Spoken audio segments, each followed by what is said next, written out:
Assertive techniques in a conflict situation. You can resolve a lot of conflicts by being assertive in your approach. Communication does not always happen exactly as we intended. Misunderstandings and conflicts are common, can affect relationships and create frustration. In that context, assertive techniques are simple procedures that can help you protect your own rights and avoid offending other people. Being assertive in your dealings with others can help you avoid a conflict while protecting your own interests and the rights of others. If you learn to use these simple assertive techniques, they will eventually become part of your repertoire of natural responses. At first they may feel a bit fake, but that feeling will go away as you get practice. What does it mean to be assertive? Being assertive in communication means having a style that allows the other person to express their wishes, needs and views, without hurting or stepping on the listener. This concept is easier to understand if you remember these 3 types of basic communication. Passive. In this case, the individual is unable to express his feelings and defend his right. They prefer not to say that they disagree because they are afraid of a confrontation. Their need to please often leads them to feel manipulated or misunderstood by other people. Aggressive. At the other end of the scale we find people who communicate in a commanding manner, showing no interest in the views of others. They try to impose their criteria on others and tend to intimidate, blame others, and be angry. Assertive. This communication style is the best, because it is characterized by an ability to disagree and the opportunity to express views, respecting other people's views. People with high self-esteem tend to use this type of communication. Assertive communication is satisfactory for all those involved. Assertive techniques for resolving conflicts. Being assertive is not an abstract concept. You can put it into practice in your meeting with others.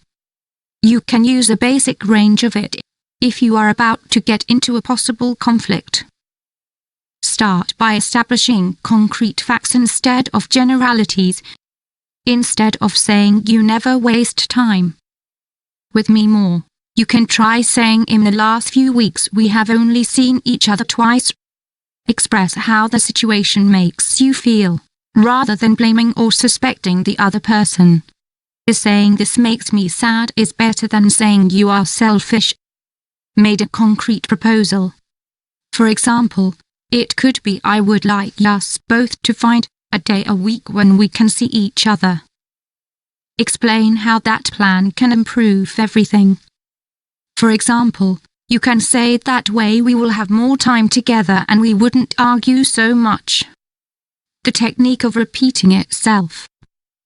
This technique involves repeating yourself over and over in a composed and calm voice. "It's your fault that we're always late. I had to leave my work to get to another meeting. Yes, you always do the same things.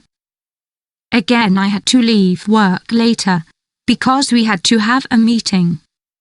The fog, one of the assertive techniques. You can use this technique if the other person criticizes you or gives you advice with the aim of manipulating you.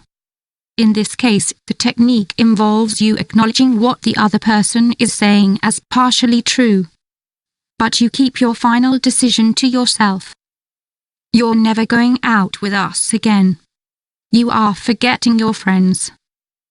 You're right, I'm not going out with you anymore because it's not possible for me due to my new working hours." Assertive techniques, agreement. In this situation, you accept what you have done wrong without accepting any conditions.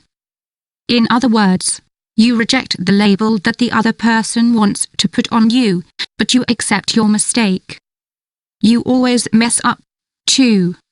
You are such a mess. It's true that I didn't clean up because I had to rush off, but I don't always do that." To ignore. You can use this technique if the other person is very angry or agitated. It implies that you ignore the reason for the statement. I feel that you are very angry right now and we can easily end up hurting each other with our words. Let's talk about it later when we've fallen back down. These are some of the examples of some of the many techniques that exist to become more assertive in your everyday life. As you can see, the key is to keep your voice calm and respectful. You want to avoid getting into trouble, while at the same time you want to defend your point of view. With a little practice, being assertive can become your best tool for good communication.